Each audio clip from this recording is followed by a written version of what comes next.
Hello students, as you all know, in the last lecture we had started with chapter number 1 in our science, living world and classification of microbes. I hope everyone has opened the textbook in front of you. In that, according to me, in the last lecture we had studied biodiversity and need of classification. Why do we need to classify living organisms into different groups and subgroups? So that it is easy to study them. Then we had given here the process of dividing living organisms into groups and subgroups. It is very important. That process is called as biological classification. Classification of living organisms into groups and then into subgroups, that is called as biological classification. Then in the next part they had given Carl Linnaeus in 1735 divided living world into Vegetabilia, Animalia. The next scientist Haeckel, in the year 1866, he divided the living organisms into 3 kingdoms: Protista, plants and animals. Next, then in the year 1925, scientist named as Chatton, he divided living organisms into 2 groups: prokaryotes and eukaryotes. Then coming down, in the year 1938, scientist named as Copland, he divided living organisms into 4 kingdoms. Copland divided living organisms into 4 kingdoms. The 4 kingdoms were Monera, Protista, plants and animals. These were the 4 scientists starting from the year 1735 till the year 1938. This classification was going on. But later, between the year 1920, that is the last century, 1920 to 1980, an American ecologist named as Robert Harding Whittaker, a scientist named as Robert Harding Whittaker. In this lesson we just tell it as Whittaker's classification. Between the year 1920 to 1980, he divided living organisms into 5 groups, and this division was widely accepted by everyone, by every institution. Robert's classification into 5 different kingdoms. How did he divide it? He divided living organisms into prokaryotes and eukaryotes. And then prokaryotes were divided into unicellular, and unicellular was divided into Monera. This was about prokaryotes. We are studying classification of living organisms given by Robert Harding Whittaker. We are studying his classification. Living organisms are divided into prokaryotes, eukaryotes.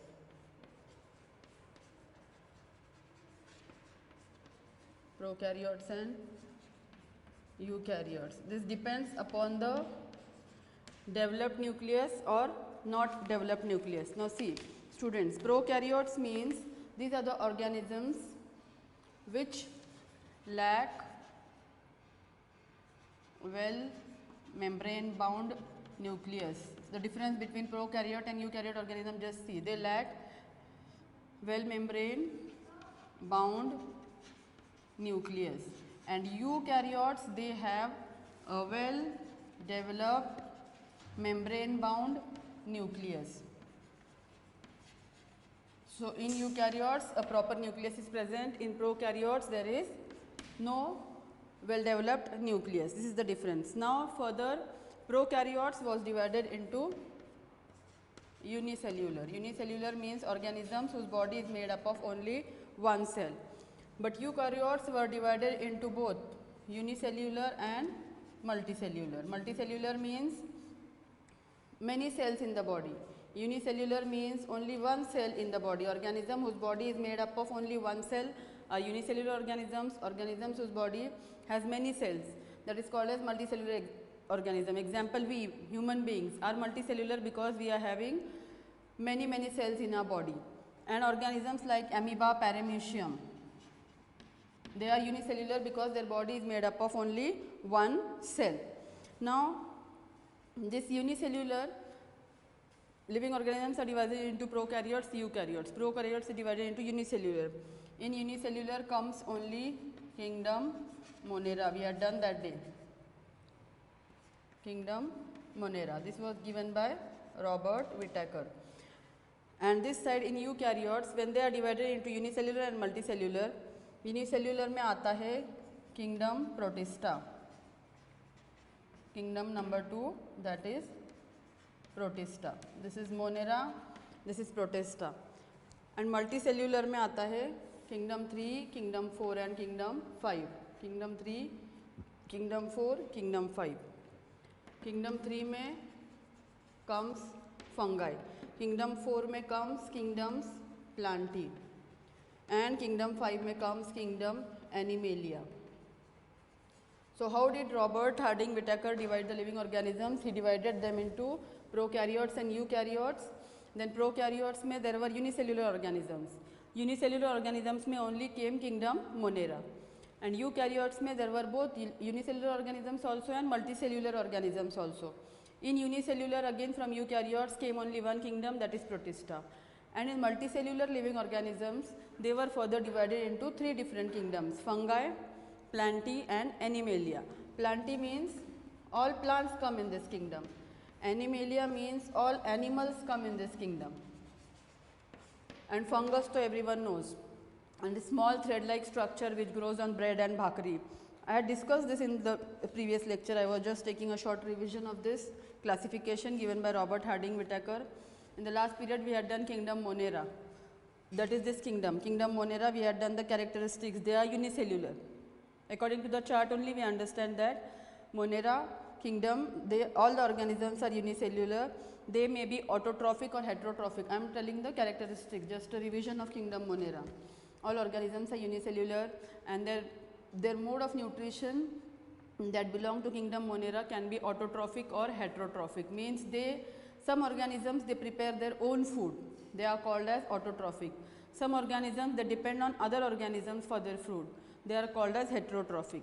And then the last characteristic of Monera was these are prokaryotic cells without distinct nucleus or cell organelles. Organisms of kingdom Monera are prokaryotic. They lack distinct nucleus and they lack many different cell organelles. Now coming to the second kingdom, kingdom Protista. Protista ki characteristics I explained that day. Protista are single celled. You can see from the chart only. Protista is coming in unicellular part. So that means all organisms of kingdom Protista are made up of only one cell. They are called as unicellular organisms. Then with the well-defined nucleus enclosed in the nuclear membrane, they have well-developed, well-defined nucleus. So they are called as eukaryotic organisms. Organisms belonging to kingdom Protista are unicellular, they are eukaryotic. And then how is their locomotion, how do they move? They have pseudopodia. These are all the organs of locomotion which organs of kingdom Protista के जो organisms होते हैं, they use these organs for locomotion. That is pseudopodia, which is present in amoeba. Then hair-like cilia, which is present in paramecium.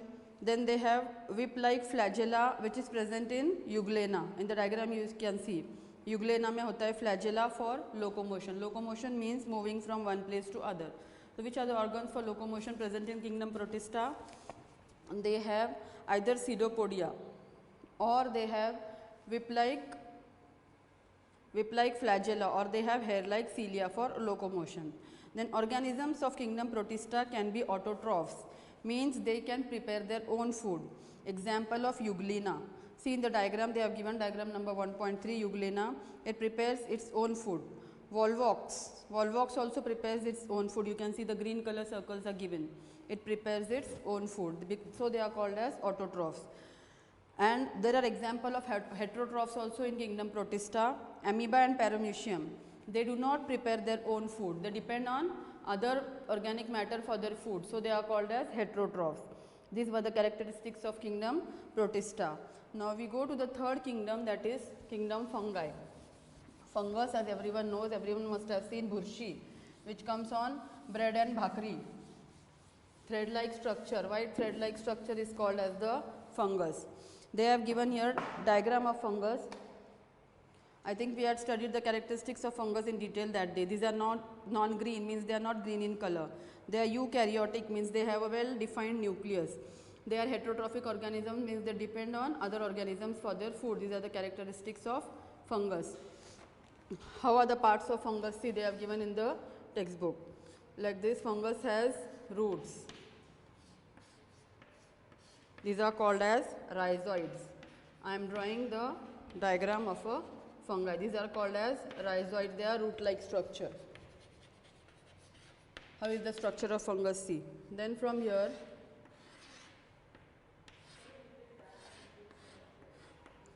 fungus, you can see they are circular in size on the top. This is all about fungus. This is the base, that is called as the hypha.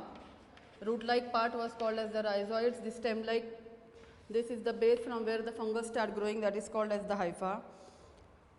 Then these are called as the sporangium, which are filled with spores. You can see small circles present in it. These are called as spores. And spores are inserted in the sporangium. Then this part is called as columella in a fungus. You can observe fungus only under a microscope, not with your naked eyes. When you observe it under a microscope, you will be able to observe all these parts. There is columella. Then there is this stem-like part is called as sporangiophore. Sporangiophore. All these are the parts of a fungus. And then there is one more part called as apophysis. This part is called as apophysis. These are all how a fungus looks like when we observe it under a microscope. Take a moist piece of bread or bhakri and keep it in the container for 2 to 3 days. Fine cotton thread-like tuft is found growing on the surface. How does it look like? It is non-green. It is not having green color, so it cannot prepare its own food. It is non-green. It is eukaryotic because it has a proper well-defined nucleus. It is heterotrophic. Again, it doesn't prepare its own food. This is all about fungus. It is non-green in color. It is eukaryotic because it has a nucleus. It is heterotrophic because it cannot prepare its own food. But most of them are saprotrophs. Most of them are saprotrophs, means they feed on decaying organic matter. What are saprotrophs? Saprotrophs are the organisms that feed on decaying, सड़ी हुई चीज़ें खाते हैं ये लोग, decaying organic matter. That organisms are called as saprotrophs. They feed on decaying organic matter. Then the cell wall of fungi is made up of tough and complex sugar called as chitin. Their cell wall is made up of tough and complex sugar. That sugar is called as chitin. Chitin is a sugar present in fungus. And then some fungi are thread-like and many nuclei are present in the cytoplasm. We know fungus are small thread-like. Example of fungi, baker's yeast, which is used in bakery for making the bread and the pav and all fluffy. Then the next example is aspergillus. Aspergillus is a fungus that grows on corn. भूटा जो हम लोग खाते हैं उसके ऊपर fungus आता है. That is called as aspergillus. Then mushrooms. Mushrooms की सब्जी बनती है. You must have seen it. You get in the market. Its upper part is like an umbrella. In rainy season, you can see it grows in your neighborhood down on the ground. That is also an example of fungus. Now we come to the second part of the lesson, that is classification of microbes. This was all about 5 kingdom classification which we have studied. Now come to the classification of microbes. Microbes are classified into 2 parts. Microbes again are classified into 2 parts, prokaryotes and eukaryotes, which I had written for the Robertka classification also, prokaryotes and eukaryotes. Again, prokaryotes में आता है only bacteria that was belonging to kingdom Monera. In Monera, you had studied a line was written, all bacteria and blue-green algae belong to kingdom Monera. So bacteria belong to kingdom Monera. And eukaryote में आता है protista, fungi and algae. All 3 come in eukaryote. Means they have well-developed nucleus. And bacteria is not having a well-developed nucleus. Now remember this classification. Microorganisms are divided. We are studying the classification of microorganisms. Division of microorganisms starts with the nucleus is present or nucleus is not present. Well-defined nucleus, well-developed nucleus is present. So they are called as eukaryotes. No well-developed nucleus, lack of nucleus means prokaryotes. So microorganisms are divided into prokaryotes. Prokaryotes consist of bacteria. Bacteria belong to kingdom Monera. Eukaryotes, nucleus is present. Eukaryotes are divided into three class: Protista, fungi and algae. Now see, the first is the bacteria they have explained. Bacteria belong to kingdom Monera. See, in the Monera you can see the third paragraph, all types of bacteria and blue-green algae are included in kingdom Monera is written there. So bacteria belong to kingdom Monera. How is the size of the bacteria now? You know, all this we are studying, this cannot be visible with our naked eyes. We need a microscope to study all these organisms which we are studying. So we need a microscope, means they are very, very small in size. So what is the size of bacteria? The size of bacteria is 1 macrometer to 10 micrometers. This is the size of bacteria. That means it is very, very small. It is measured in micrometers. This stands for micro. 1 micrometers to 10 micrometers is the size of bacteria.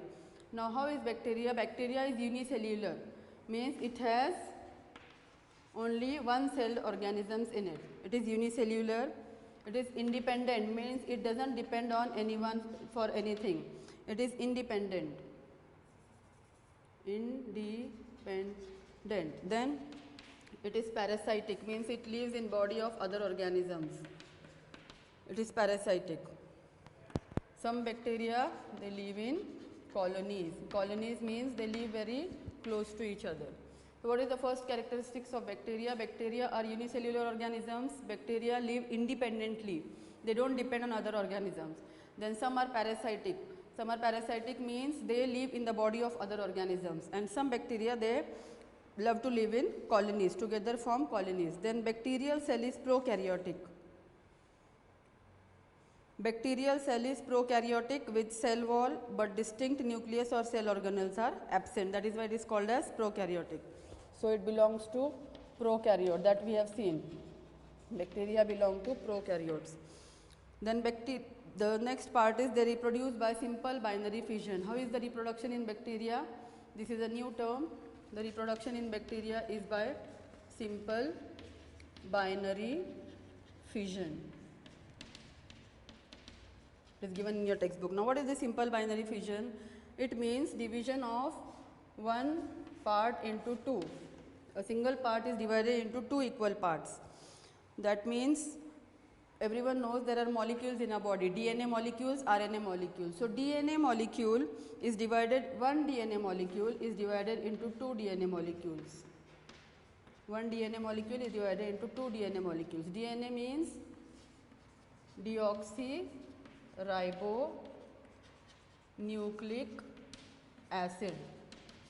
Deoxyribonucleic acid is the full form of DNA. One DNA molecule in the organism is divided into two DNA molecules. That is called as simple binary fission, division of 1 into 2, 2 into 4. That is called as simple binary fission. In favorable conditions, bacteria grows vigorously and can double their number in 20 minutes. If the conditions are favorable, if the conditions are suitable, if they like the condition, the environment around them, the bacteria, they double their number. 1 becomes 2, and in 20 minutes they can go on doubling their number. So they will go on, after every 20 minutes 1 will become 2, 1 will become 2, 1 will become 2 after every 20 minutes. So the reproduction is very fast in bacteria. They have given some bacteria ka shapes. Round shape is the coccus. This is coccus bacteria. It is circular in shape. Shapes of bacteria is given. That is, this is called as coccus. This is little elongated. It is called as Coccobacillus. These are all scientific names which we have to learn by heart. Then there is more elongated like a capsule. It is called as Bacillus. Then this is like a cashew nut. This is called as Vibrio bacteria. And like this, it is like a up-down shape. This is called as Spri LLUM. Spirillum bacteria. These are the different bacteria: Coccus, Coccobacillus, Bacillus, Vibrio and Spirillum. This was about bacteria. Now we go to the next, that is the protozoa. Bacteria, protozoa, fungi, algae and virus. Second part is the protozoa. Now what are these protozoa? The size of the protozoa is 200 micrometers, approximately 200 micrometers, means it is little bigger than bacteria. Protozoa are found in the soil. Where can we find this protozoa? They are found in the soil, they are found in fresh water and sea water.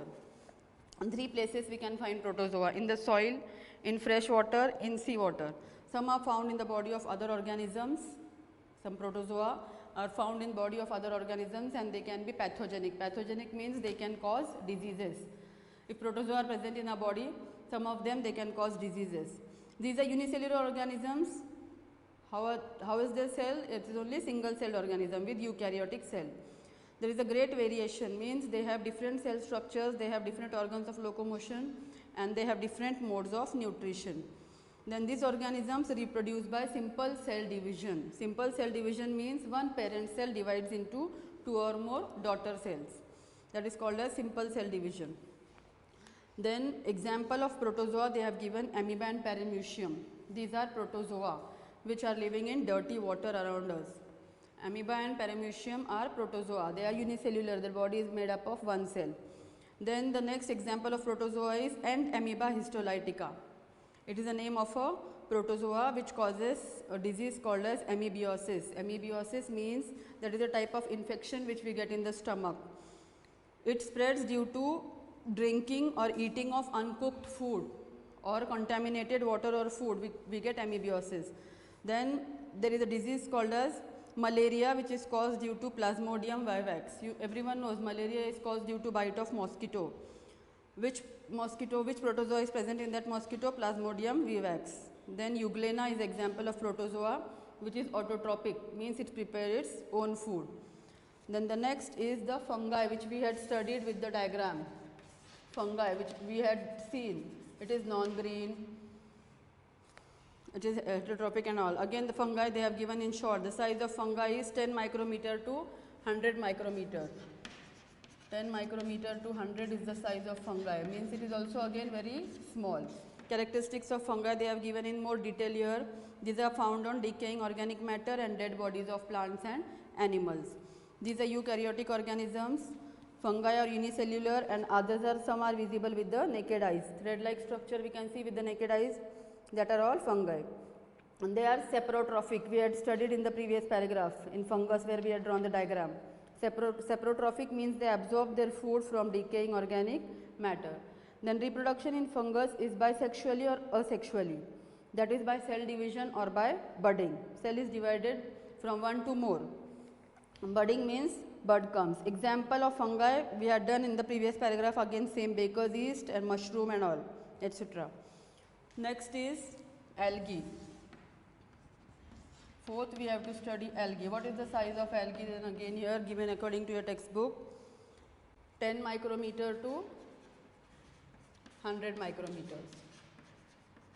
See how the size is becoming different. Bacteria, protozoa, fungi and algae now again 10 to 100. It is same like the fungus. Algae ka size and fungus ka size is same.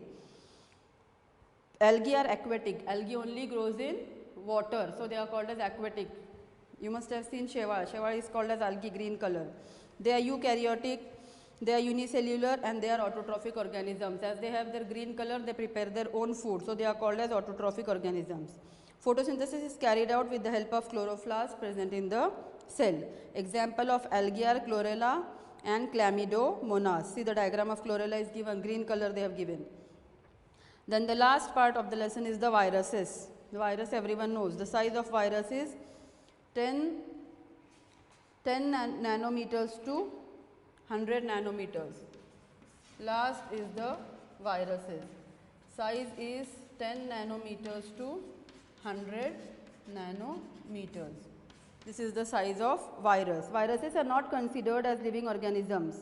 or they are said to be organisms at the edge of living and non-living. They are not completely living, not completely non-living. They are in the center of living and non-living, and they are studied under the branch called of microbiology in science. Viruses are extremely minute. They are 10 to 100 times smaller than bacteria, and they can be seen only with the electron microscope because of their small size. They are found in the form of independent particles. They are found independently. Virus is a long molecule of DNA and RNA. DNA means deoxyribonucleic acid, RNA means ribonucleic acid, and they are covered by a protein coat. Viruses survive only in living plant or animal cells and produce their own proteins with the help of host cell and create their numerous replica, means their photocopies they create. Then they destroy the host cell and they become free. These free viruses again they infect the new cells. Viruses cause many diseases to plants and animals, means they are harmful. Like some virus, polio virus, influenza virus are present in human beings. AIDS virus, that is HIV we get. Then picorna virus is there in cattle. Tomato में wilt virus आता है.